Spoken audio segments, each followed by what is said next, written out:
Hey, Parker, just what the hell am I supposed to...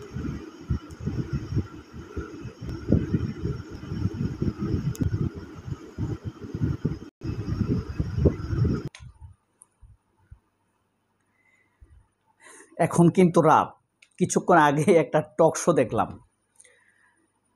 খুব চমৎকার, হাসি, কৌতুক, জোকারিতে ভরপুর।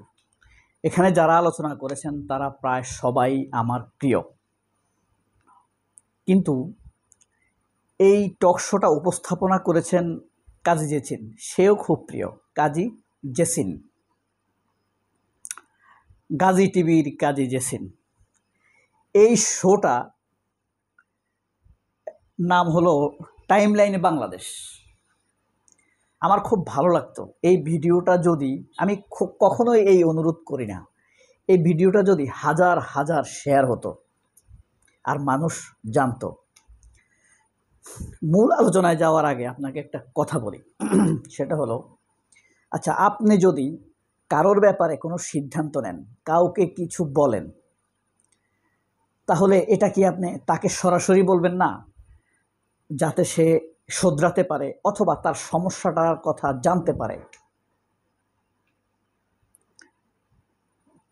নিশ্চয় আপনি তার সামনে বলবেন। তার পেছনে বললে কি হবে, এটাকে কি বলে, এটা আপনারা ভালো জানেন।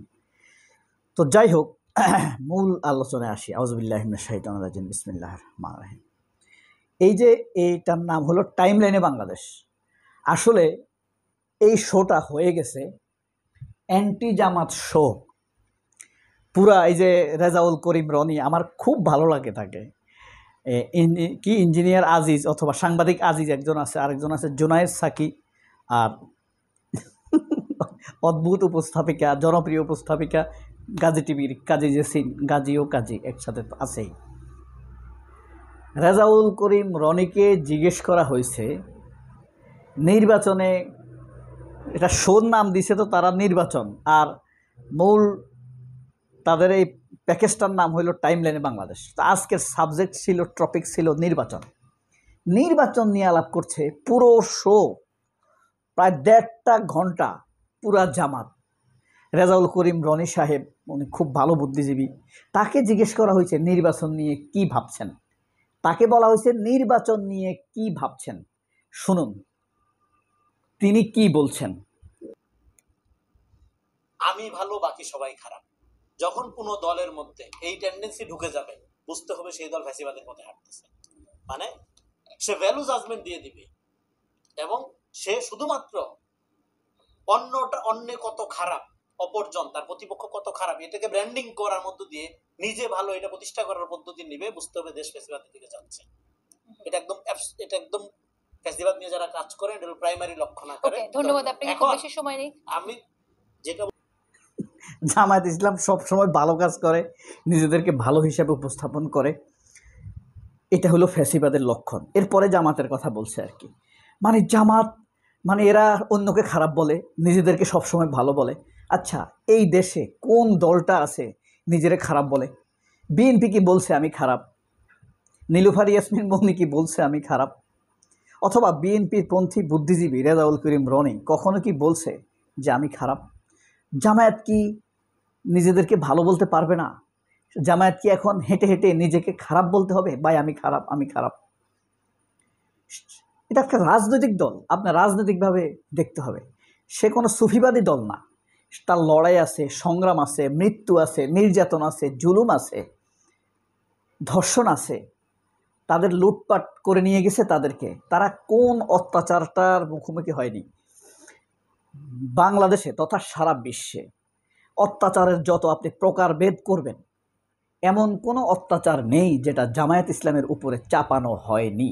প্রত্যেকটা অত্যাচারই জামায়াত ভোগ করতে হয়েছে নির্মমভাবে। শুধু তাই নয়, প্রতিটি অত্যাচারের সর্বোচ্চ লেভেল পর্যন্ত জামায়াতের উপর দিয়ে গিয়েছে। আপনি বুঝেন, নির্দোষ লোকগুলোকে জুলাই ফাঁসি দিছে, তাদের পক্ষে যেন সাক্ষী দিতে না পারে সেই সাক্ষীগুলোকে ধরে ভারতে পাচার করে দিয়েছে এই সেনাবাহিনীর লোকেরা, ডিজিএফআই লোকেরা, এনএসআইয়ের লোকেরা। কত নির্মম অত্যাচার ভোগ করছে। সেই দলটাকে নিয়ে বলছে এই দলটা নিজেকে ভালো বলতেছে, এই কারণে তারা ফ্যাসিবাদ। কি নির্মম সমালোচনা। আরেকটা ব্যাপার, আপনি যখন তাদের সমালোচনা করবেন, তাদের তো প্রতিনিধি থাকবে এখানে, থাকবে না? তাহলে প্রতিটা বিষয় সে ডিবেট দিবে, অ্যান্টিলজিক দিবে, থিসিস অ্যান্টিথিসিস দিবে, সিনথিসিস দিবে। এখন আপনি অনবরত তার বিরুদ্ধে বলে যাবেন। আর কাজী জেসিন, গাজী টিভির কাজী জেসিনকে দেখলাম, তিনি খুব মন্ত্রে মুগ্ধের মতো সমালোচনা শোনেন। এখানে কোনো প্রশ্নের মাঝখানে তিনি বাগড়া দেন না। কিন্তু মির্জা গালিব যখন কথা বলে, শফিকুল ইসলাম মাসুদ যখন কথা বলে, ডক্টর রেজাউল করিম যখন কথা বলে, অথবা এনসিপির নাহিদ যখন কথা বলে, সার্জিস তার শোতে এসেছে না, সার্জিস যখন কথা বলে, হাসান আবদুল্লাহ যখন কথা বলে, তখন সে মাঝখানে বাগড়া দিবে, কেটে দিবে, কথার মানে ফ্লোটাকে কেটে দিবে। এইভাবে মানে জামাত নিজেকে খারাপ বলতে হবে। জামাত কেন নিজেকে ভালো হিসেবে উপস্থাপন করছে? এটা একটা ফেসিবাদ। মানে কিভাবে বদনাম করা যাবে? আমরা আরেকটা কথা শুনি, দেখেন এখানে শুধু প্রশংসার জোয়ার বইয়ে দিবে, এইটুকু শুনুন। তারেক রহমান বিএনপির নেতা হিসেবে সবাই ওনাকে নিয়ে ধরেন অনেক কথা বলে। বিএনপির নেতা হিসেবে ওনার কাছ থেকে আমাদের চাওয়া পাওয়ার আর কিছু নাই, কারণ 17 বছর এই অবস্থা একটা দল টিকায় রাখা এটাই সফলতা, এরকম একটা অবস্থা। এখন জাতীয় নেতা হিসাবে ওনার যে ভূমিকা, এবং এটা একটা প্রথম ইনিংস উনি সফলতার সাথে খেলেছেন আমি মনে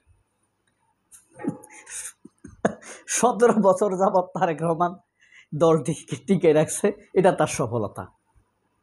এখন লন্ডন বৈঠকের মাধ্যমে তিনি যা করেছেন জাতীয় নেতা হিসাবে সেটা সফল। বিএনপির নেতা হিসাবে তো সফল হয়ে গেছে, এই ব্যাপারে আর ছাওয়া পাওয়ার নাই। তিনি মুগ্ধ, সন্তুষ্ট, আলহামদুলিল্লাহ, ঠিক আছে। মানে খুব প্রশান্ত চিত্তে তিনি এবার মরতে পারবেন, মানে প্রশান্ত চিত্তে ঘুমাতে পারবেন। এখন তারেক রহমানের বাকি কাজ এখন বাকি, মানে বিএনপি নেতা হিসেবে পুরোই সফল। এখন জাতীয় নেতা হিসেবেও তিনি লন্ডন বৈঠকে সফল হয়ে গিয়েছেন। এখন পূর্ণ যেই লোকটা সফল হয়ে গিয়েছে, তার কি আর রাষ্ট্র ক্ষমতায় যাওয়ার দরকার আছে? যে নাকি আগেই সফল হয়ে গিয়েছে, তার রাষ্ট্র ক্ষমতায় যাওয়ার দরকার আছে? ওই আজিজ আছে আরেকজন, তাকে জিজ্ঞেস করা হয়েছে, বলেন তো, সরি মানে কৌতুকসু মনে হয়েছে তো আমার কাছে, এই কারণে হাসতেছি। তাকে জিজ্ঞেস করা হয়েছে জামায়াতের নির্বাচনী ভাবনা কি? সে বলতেছে জামাত মুক্তিযুদ্ধে অনেক মানুষের মারাতে সহযোগিতা করছে, এই সে এগুলো বলছে। জোনায়েদ সাকিকে জিজ্ঞেস করছে, জোনায়েদ সাকি বলল জামাতকে ক্লিয়ার করতে হবে সে কি আসলে গণতন্ত্র চায় কিনা। আপনার 2 দিন ভরে যদি হাসতে পারতেন, আপনার শরীর যদি কুলাত, আপনার ফুসফুস যদি ভার মানত, আপনি এটা দেখলে 2 দিন হাসবেন, যদি আমার দৃষ্টিভঙ্গি থেকে থাকেন। তাকে জিজ্ঞেস করা হয়েছে জামায়াতের নির্বাচনী অবস্থান নিয়ে আপনার ভূমিকা কি? বেটা তুই বলবি যে এই উত্তর জামাত দেখ, সেখানে ভুল থাকলে আমি ভুল ধরবো। এখানে জামায়াতের প্রতিনিধি নাই, তোরা অনবরত বলছিস। তো জোনায়েদ সাকিকে জিজ্ঞেস করা হচ্ছে যে এই যে নির্বাচন নিয়ে জামায়াতের ভাবনা কি হওয়া উচিত। জোনায়েদ সাকি বলছে জামায়াত কি আসলে গণতন্ত্র চায় কিনা, তারা কি পপুলার পলিটিক্স চায় কিনা, এটা তাদেরকে পরিষ্কার করতে হবে। জামায়াত নিজের দলের ভেতরে তাদের আমির নির্বাচন করে সারা বাংলাদেশে তাদের কাউন্সিলরদের মাধ্যমে, বা রোকন আপনি যেটা বলতে পারেন, বা ইলেকটোরাল ভোট, যারা নির্বাচনে আমির নির্বাচনে ভোট দেওয়ার যোগ্যতা অর্জন করেছে, তাদের ভোটেই তাদের প্রেসিডেন্ট বা আমির বা সভাপতি নির্বাচিত হয়। তারা তো আমির বলে। তো এই শব্দটা বাদ দেওয়া উচিত, এই শব্দটার মধ্যে একটা দেমাগ আছে, তাই না? তো যাই হোক, আমির বা সভাপতি, প্রেসিডেন্ট যাই বলেন না কেন, মানে এখন তার কাছে এসে পরিষ্কার করে বলতে হবে জামায়াত কি গণতন্ত্র চায় কিনা। জামায়াত যে নির্বাচন করে, কোথায় তাদের সাথে সাংঘর্ষিক ব্যাপার আছে? কোথায় বলেছে যে আমি এটা মানি না? নিজের দলের মধ্যে যে গণতন্ত্রের চর্চা করে, সেই তো রাষ্ট্রে গণতন্ত্রের চর্চা ফিরিয়ে আনার, শুরু করার যোগ্যতা অর্জন করতে পারে। এখন এই দলটি এখনো ক্ষমতায় যায় নাই, আগেই তাকে ফ্যাসিবাদ বানানোর চেষ্টা করছে রনি, আজিজ এবং জোনায়েদ সাকিরা। এরা কি বুদ্ধিজীবী নাকি রাজনীতি?